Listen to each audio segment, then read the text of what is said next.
दोस्तों नमस्कार। Agree with keywords में आपको स्वागत है। आज हम बात करने वाले हैं सेक्शन हॉर्टिकल्चर ऑफिसर यानी कि जो सेक्शन हॉर्टिकल्चर ऑफिसर निकला है कहाँ पर, डीएसएसबी। आज हम डीएसएसबी के बारे में बात करेंगे। डीएसएसबी क्या है कि तो सबसे पहले हम बात करेंगे डीएसएसबी में। सबसे पहले हम सरकारी जेल पर जाते हैं तो यहाँ पर सेक्शन ऑफिसर हॉर्टिकल्चर पोस्ट निकली है। तो आप देख सकते हैं डीएसएसबी है ये, डेली सबऑर्डिनेट सर्विस कमीशन है। इसको सबऑर्डिनेट सर्विस कमीशन के नाम से जाना जाता है डीएसएसबी। इसके बारे में बात करेंगे ये क्या है, क्या काम करती है और इसमें जो पोस्ट निकली है सेक्शन ऑफिसर हॉर्टिकल्चर की, उसमें कौन अप्लाई कर सकता है, एज लिमिट क्या है, पूरी डिटेल्स में हम बात करने वाले हैं। तो आपको सबसे पहले हमें क्या करना है, तो डिटेल्स में बात करते हैं। आपको पता ही है कि ये जो एग्री विद कीवर्ड्स हैं, यहाँ पर क्या होती है, चीज़ों को डिटेल्स में डिस्कस की जाती है। यहाँ पर किसी भी तरह का कोई भी कोर्स के बारे में नहीं बताया जाता कि भाई आप यहाँ से कोर्स खरीद लीजिए, आप यहाँ से ये हमारा कोर्स स्टार्ट होगा, ऐसा कुछ नहीं होता। यहाँ पर चीज़ें को आप जो आपके हित में चीज़ें होती है, जो स्टूडेंट के हित में चीज़ें होती हैं, उसके बारे में डिस्कस की जाती हैं। तो डीएसएसबी के बारे में जानने से पहले तो उसका पूरा नाम है डेली सबऑर्डिनेट सर्विस कमीशन यानी कि डीएसएसबी। आप इसे देख सकते हैं। दूसरा इसमें एक सेक्शन ऑफिसर हॉर्टिकल्चर की पोस्ट निकली है। दो पोस्ट निकली है इसमें, ठीक है। एज लिमिट की बात करें तो एज है मिनिमम एज है 18 साल और मैक्सिमम एज है 27 से 32 साल। यानी कि अगर कोई कैंडिडेट बीएससी एग्रीकल्चर कैंडिडेट है और उसकी उम्र 18 साल है तो वो इसमें अप्लाई कर सकता है क्या? बिल्कुल वो इसमें अप्लाई कर सकता है। और मैक्सिमम एज की बात करें तो 27 से 32 साल एज है। यहाँ पर 27 से 32 साल किस किस में है वो अलग अलग इन्होंने दिखा है। एज रिलैक्सेशन भी है क्या? बिल्कुल हाँ, एज रिलैक्सेशन भी इन्होंने दिया हुआ है, ठीक है। इन्होंने एक रूल निकाला है इनका एडवर्टाइजमेंट है इनका 6/2023। तो आप इसमें देखेंगे तो कितनी पोस्ट है। टोटल बात करें पोस्ट की 108 पोस्ट है। तो आज हम इसके पूरी डिटेल्स में बात करेंगे, आराम से बात करेंगे, ठीक है। कितनी पोस्ट है section officer horticulture MCD. MCD मतलब म्यूनिसिपल कोऑपरेशन डिपार्टमेंट होता है, जैसे नगर पालिका वगैरह हमारे यहाँ होता है, आपके यहाँ भी नगर पालिका वगैरह होता है। तो उसी के लिए 89 पोस्ट है। सेक्शन ऑफिसर हॉर्टिकल्चर एनडीसी में नेशनल डेली म्यूनिसिपल कोऑपरेशन में 19 पोस्ट है। तो एज लिमिट यहाँ पर 18 से 32 है और यहाँ पर 18 से 27 साल है। तो बहुत सारे कैंडिडेट हैं, उनका मैसेज आ रहा है कि सर एज कितनी होगी, एज के बारे में बताइए, हम इसमें अप्लाई करेंगे नहीं करेंगे। तो पूरी डिटेल्स में हम डिस्कस करने वाले हैं। तो सेक्शन ऑफिसर हॉर्टिकल्चर में यहाँ पर देख सकते हैं कि ओबीसी के लिए कितना है, जनरल के लिए कितना है, एससी एसटी के लिए कितना पोस्ट है, आप यहाँ पर देख सकते हैं। एनडीएमसी में भी पोस्ट निकली है। तो इसमें कौन कौन कितनी वैकेंसी निकली है किस कैटेगरी में, तो आप यहाँ पर भी देख सकते हैं, ठीक है। तो इनका मैं टोल फ्री नंबर भी दूंगा आपको, टोल फ्री नंबर मैं आपको प्रोवाइड कराऊंगा। आप टोल फ्री नंबर से आप इनके बात कर सकते हैं, ठीक है। इनके टोल फ्री नंबर से आप कॉल जाएगी, आप बात कर सकते हैं कि अगर किसी भी तरह का कोई भी डाउट है तो फिर वो उसके बारे में हम बात करने वाले हैं। तो सबसे पहले लिंक कब एक्टिवेट होगा? लिंक होगा 9 जनवरी 2024 में। हाउ टू रजिस्ट्रेशन के लिए आप यहाँ पे चेक कर सकते हैं। डाउनलोड नोटिफिकेशन के लिए इस पर क्लिक करेंगे, बिल्कुल हमें डाउनलोड नोटिफिकेशन पर क्लिक करेंगे तो ये मैंने पहले ही डाउनलोड किया है, एक बार दोबारा कर लेते हैं। तो आप देखोगे डाउनलोड हो जाने दो उसको। डाउनलोड होने के बाद ये कैसे खुलता है यहाँ पर देखेंगे तो ये इस तरह का आपके पास खुल गया है ये। तो इसमें हम जाएंगे आज आराम से, आप इस तरह का इंटरफेस खुल जाएगा। तो हम यहाँ पर देखेंगे कि भाई क्या है, क्या मामला है, कैंडिडेट कंफ्यूज हो रहा है। तो हम इसकी पूरी डिटेल्स में बात करेंगे। देखो डेली सबऑर्डिनेट सर्विस कमीशन बहुत अच्छी है। ये एक सेंट्रल गवर्नमेंट है, सेंट्रल गवर्नमेंट की जॉब है। किसकी है? सेंटर, सी से बनता है सेंटर, सेंट्रल गवर्नमेंट की जॉब है। अगर कोई कैंडिडेट सेंट्रल गवर्नमेंट की जॉब है, जिस तरह डीडीए होता है, daily development authority of India, DDA, वो भी डीडीए के बारे में आपने सुना होगा, दिल्ली डेवलपमेंट अथॉरिटी, दिल्ली विकास प्राधिकरण। इसी तरह Delhi subordinate service selection board होता है जो वैकेंसी फिल करता है। तो इस वैकेंसी में देखो सबसे पहली बात तो ये एक पावरफुल वैकेंसी है, पावरफुल बोर्ड है। अगर आप दिल्ली में कुछ भी काम करते हो, दिल्ली में ए टू जेड, ए से लगा के जेड तक आपकी पकड़ हो जाएगी अगर आप इसमें काम करोगे। तो अगर कोई काम आपका है तो दिल्ली के अंदर कोई भी अगर आप काम आपका है तो वो आपका काम हो जाएगा। पावर की बात करें तो बहुत अच्छी है। सैलरी की बात करें तो सबसे अच्छी सैलरी ये प्रोवाइड करता है। दूसरी बात करें कि इसमें क्या इसमें सिलेक्शन होता है क्या, ये दिल्ली के अंदर है क्या, इसमें ट्रांसफर होता है क्या? बिल्कुल, इसमें 2 साल ट्रांसफर होता है, हर 2 साल आपको ट्रांसफर किया जाता है अलग अलग डिपार्टमेंट में। कभी सिंचाई विभाग में आपको डाल देंगे, कभी दूसरे विभाग में आपको शिफ्ट कर देंगे, लेकिन आपको दिल्ली के अंदर ही काम करना पड़ेगा, दिल्ली के अंदर ही रहने का पड़ेगा, लेकिन आपका विभाग चेंज होता रहेगा 2-2 साल। तो आपको बहुत सारी चीजें सीखने को मिलेगी, बहुत सारे लोगों से आपको मिलना पड़ेगा, बहुत सारे डिपार्टमेंट से आप गो थ्रू होंगे, इंटरेक्शन लोगों से होगा, तो आपकी जान पहचान बन जाएगी। तो एक अच्छी नौकरी है, और दिल्ली के अंदर बहुत जो आसपास के कैंडिडेट हैं, आसपास के स्टेट के, हरियाणा, उत्तर प्रदेश, आसपास के जो स्टेट के कैंडिडेट हैं वो इसमें अप्लाई करें, बहुत अच्छी उनके पास अपॉर्चुनिटी है। तो वैकेंसी की मैंने डिटेल्स पहले ही बात कर लिया है, तो वैकेंसी आप यहाँ पर देख सकते हो, यहाँ पर खोल भी दिया है इन्होंने कितनी वैकेंसी दिया हुआ है सब में। एक्स सर्विस मैन के लिए कुछ नहीं है। आगे हम बात करें इंपोर्टेंट नोटिफिकेशन की बात करें तो ऑनलाइन एप्लीकेशन एक्सेप्ट किया जाएगा, ऑफलाइन कोई एक्सेप्ट नहीं होंगी, ये सारी चीजें आप जानते भी होंगे। दूसरी बात करें तो यहाँ पर म्यूनिसिपल कॉर्पोरेशन ऑफ दिल्ली के बारे में बात करें तो यहाँ पर पोस्ट निकली है इतनी। यहाँ पर हम देखेंगे कि कैंडिडेट को क्या दिक्कत आ रही है। सेक्शन ऑफिसर हॉर्टिकल्चर की बात करें तो यहाँ पर है, वैकेंसी की बात करें तो टोटल 89 वैकेंसी है। इस एसेशनल क्वालिफिकेशन की बात करें तो बीएससी एग्रीकल्चर होना चाहिए, उसके पास बोटनी होना चाहिए। अगर उसके पास botany subject as a subject पढ़ा है बीएससी एग्रीकल्चर में, या उसने कोई ग्रेजुएशन किया है और उसमें बोटनी पढ़ा है, तो वो उसके लिए क्या है, एलिजिबल है, बिल्कुल एलिजिबल है। अगर बोटनी से कोई स्टूडेंट कैंडिडेट है तो उसमें एलिजिबल है। यहाँ पर एग्रीकल्चर, क्योंकि बोटनी से भी क्वेश्चन आते हैं, इसमें बोटनी से आपका एग्जाम जब होगा तो उसमें बोटनी से संबंधित क्वेश्चन भी आएंगे, तो इसलिए बोटनी अगर आपने एज ए सब्जेक्ट पढ़ा है तो बिल्कुल, अगर आपके डिग्री पे BSc agriculture, degree in agriculture लिखा है, यू आर एलिजिबल, कोई डाउट नहीं है किसी तरह का, ठीक है। डिजायरेबल एक्सपीरियंस की बात करिए तो देखो, दो, एक इसेंशियल एक्सपीरियंस होता है, एक डिजायरेबल होता है। डिजायरेबल का मतलब ये होता है अगर कैंडिडेट के पास ये एक्सपीरियंस है तो बहुत अच्छी बात है, अगर नहीं है तो कोई दिक्कत नहीं है। अगर उसके पास बीएससी एग्रीकल्चर की डिग्री है या उसने बोटनी एज ए सब्जेक्ट पढ़ा है, वो उसके लिए एलिजिबल है, कोई डाउट नहीं है किसी तरह का। एक्सपीरियंस की बात करें तो इस सेशनल में कोई एक्सपीरियंस नहीं है, बस हाँ डिजायरेबल में अगर उसके पास है तो वो दे सकता है, नहीं तो कोई बात नहीं। सैलरी की बात करें तो 35,400 से लेके 1,12,400 लगभग है। मैं आपको बात करूँ 80 से 90,000 रुपये आपको इसमें मिल जाएगा लगभग स्टार्टिंग में, 80 से 90,000 रुपये मिल जाएगा। ग्रुप बी की वैकेंसी है, बिल्कुल ग्रुप बी की वैकेंसी है। एज की बात करें तो 28 से 7 साल है। एज रिलैक्सेशन इन्होंने दिया है, एज रिलैक्सेशन के बारे में बात करेंगे, ठीक है। तो एज रिलैक्सेशन भी इन्होंने दिया है, ठीक है। इन्होंने लिखा है कि अगर गवर्नमेंट सर्वेंट है या एम्प्लॉयमेंट है कहाँ का, एमसीडी का, तो उसकी उम्र 37 साल से ज्यादा नहीं होनी चाहिए। ये सेंट्रल गवर्नमेंट के बारे में बात हुई।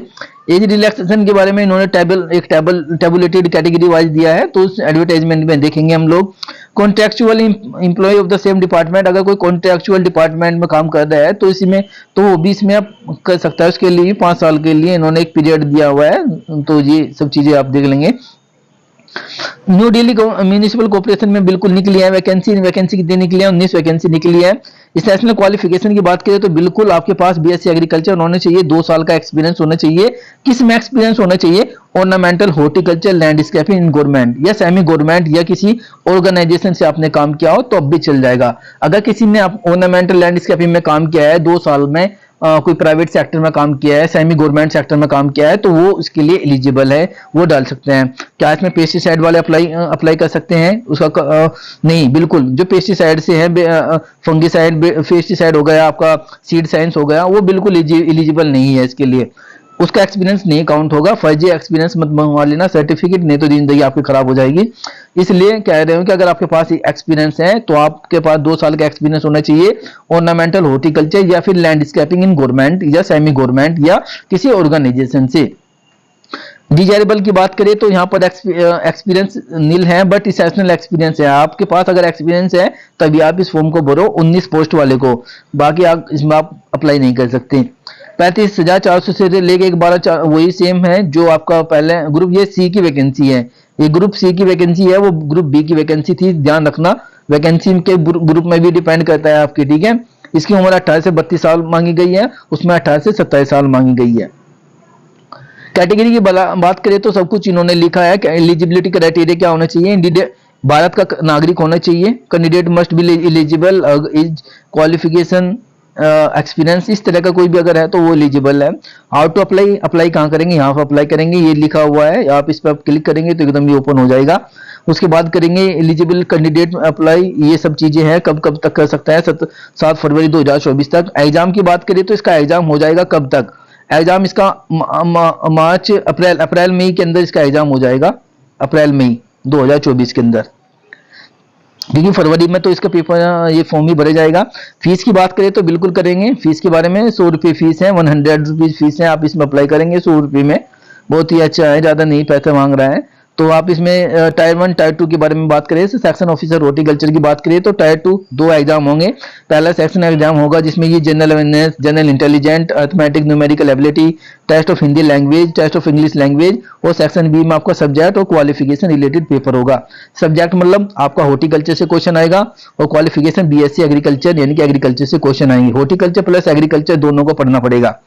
दूसरी बार टायर 2 में क्या होगा, टायर 2 में सब्जेक्ट एंड क्वालिफिकेशन से क्वेश्चन होंगे 150, और इंग्लिश लैंग्वेज का क्वेश्चन होगा। इन दोनों को मिलाकर ही आपका टायर 2 मिलाकर ही, टायर 2 को मिलाकर ही आपका मेरिट लगेगा। टायर 1 जो होता है केवल क्वालिफिकेशन के लिए है, टायर 1 ओनली क्वालिफिकेशन है, not consider of the final result या फाइनल सिलेक्शन।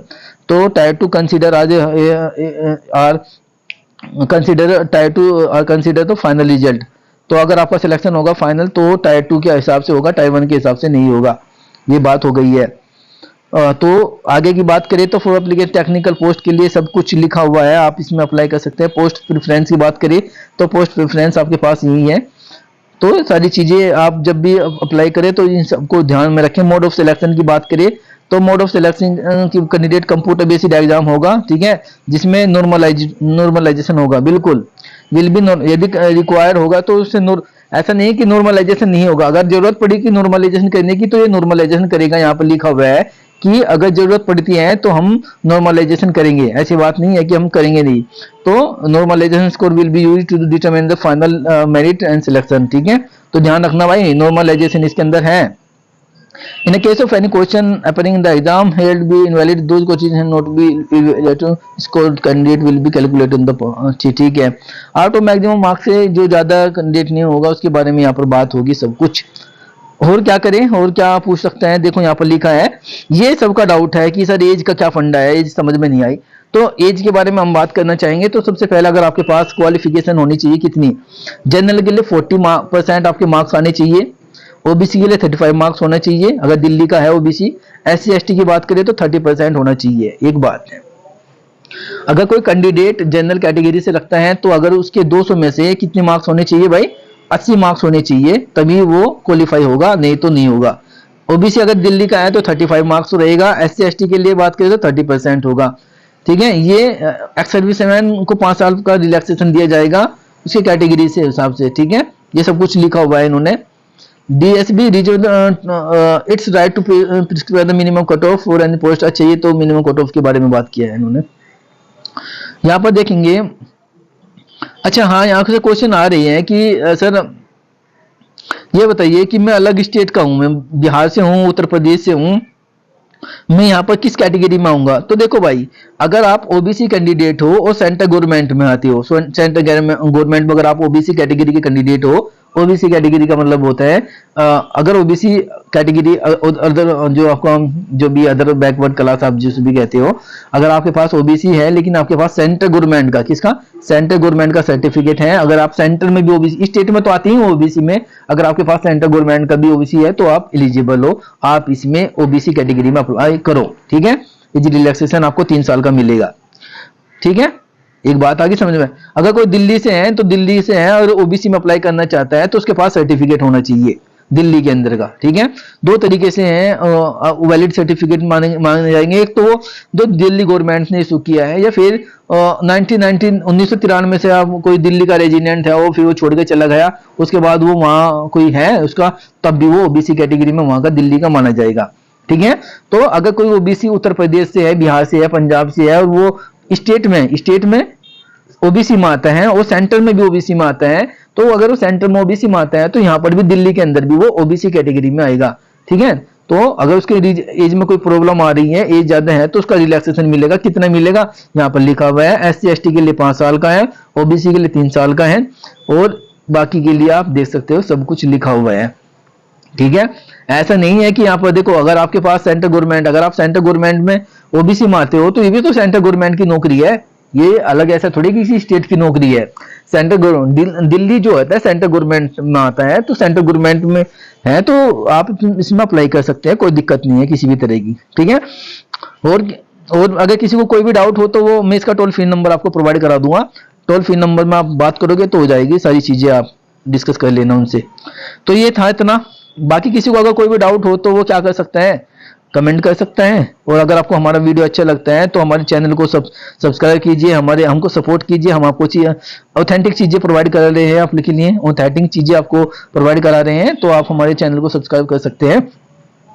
तो नंबर ढूंढ रहे हैं, अगर कोई कैंडिडेट नंबर के बारे में बात करना चाहता है कि नंबर कहां से मिलेगा, तो सबसे पहले आपको क्या करना है, इसकी ऑफिशियल वेबसाइट पे जाना है। ऑफिशियल वेबसाइट पर आप गए तो यहाँ पर आप जाओगे तो यहाँ पर लिखेगा, ये देखो सामने इस तरह का इंटरफेस खुलेगा, और यहाँ पर आप जाओगे तो यहाँ पर लिखेगा कॉन्टैक्ट अस। यहाँ पर हम लिखेंगे कॉन्टैक्ट अस, तो इस पर हम क्लिक करेंगे। क्लिक करने के बाद कैंडिडेट आपको ये नंबर मिल जाएगा, टोल फ्री नंबर है, आप इस पर बात करेंगे। ये दिल्ली का नंबर है, इस नंबर पर आप क्लिक बात करेंगे तो आपको सभी चीजें यहाँ पर पता लग जाएगा। Controller of exam Delhi subordinate service selection board, और ये इसका एड्रेस है। अगर कोई एड्रेस पे जाना चाहता है तो एड्रेस पे चले जाए, अगर किसी को नंबर से बात करना है तो नंबर पर बात कर सकता है। ठीक है। हेल्प की बात करें तो ये हेल्प पर क्लिक करेंगे तो आपको हेल्प चीजें मिल जाएगी, बहुत सारी चीजें है यहाँ पर लिखा हुआ है। ये नंबर इन्होंने लिखा हुआ है, आप इस पर भी क्लिक करके बात कर सकते हैं। ठीक है। आनंद विहार से कहाँ तक क्या मिलेगा, आपको कहाँ जाओगे, ये सारी चीजें इन्होंने दी हुई है। ऐसा नहीं है कि यहाँ पर कोई चीजें आपको छुपाई गई है, तो यहाँ पर आप देख सकते हैं अबाउट अस के बारे में भी जान सकते हैं, क्या ऑर्गेनाइजेशन स्ट्रक्चर क्या है इसका। ठीक है। सब कुछ आप यहाँ पर देख सकते हैं कि ये क्या कंट्रोलर है, एग्जाम कंट्रोलर है, कौन कौन डॉक्टर ये सेक्रेटरी वगैरह सब कुछ लिखा है, चेयरमैन है, इस तरह से सब कुछ यहाँ पर लिखा हुआ है। ऐसी बात नहीं है। कैंडिडेट आप जाइए पहले इसके ऑफिशियल वेबसाइट पर जाइए, तो चीजें आपको वहां पर मिल जाएगी। डाउनलोड पर क्लिक करेंगे तो एक्ट स्कीम सब कुछ मिल जाएगा, और नोटिस बोर्ड पर आप क्लिक करेंगे तो यहाँ पर नोटिस में लेटेस्ट अपडेट भी यहाँ पर मिल जाएगी। लेटेस्ट अपडेट में आप देख सकते हैं कि यहाँ पर चीजें बिल्कुल क्लियर है। ठीक है। तो यदि फिर भी किसी को कोई डाउट है तो वो मुझे कमेंट बॉक्स में कमेंट करें, मैं उसको फिर भी डाउट को क्लियर करने की कोशिश करूंगा। बाकी चीजें आपको सामने मैंने रख दिया है। इंपोर्टेंट इन्फॉर्मेशन की बात करें तो वैकेंसी की बात करें, कंबाइंड एग्जामिनेशन की बात करें तो मार्क्स यहाँ पर आप देख सकते हैं, क्वेश्चन बैंक भी है, क्वेश्चन बैंक ऑनलाइन एग्जाम भी है, आंसर की भी है, नोटिस ऑफ इंटरव्यू, बहुत सारी चीजें यहाँ पर लिखा हुआ है। ठीक है। आप इनमें से किसी भी चीज को आप देखें तो आपके बारे में अगर वैकेंसी है तो आप वैकेंसी में करंट वैकेंसी की बात करें तो करंट वैकेंसी में आप देख सकते हैं। ठीक है। ये सब करंट वैकेंसी लिखी हुई है सब कुछ। ठीक है। ये सब करंट वैकेंसी है। अगर इन्होंने वैकेंसी को अचीव कर लिया है तो कौन कौन सी वैकेंसी है, तो आप इसमें इंपोर्टेंट इन्फॉर्मेशन में जाएंगे तो वैकेंसी पे यहाँ पर आप क्लिक करेंगे। ये पिछले साल की वैकेंसी है, जो इससे पहले वैकेंसी आई है उसके बारे में सब कुछ यहाँ पर लिखा हुआ है। ठीक है। तो ऐसी बात नहीं है कि मैं सब कुछ लाऊंगा, इसका कट ऑफ लाऊंगा, इसका क्वेश्चन पेपर लाऊंगा, सब कुछ मैं आपको देने वाला हूं।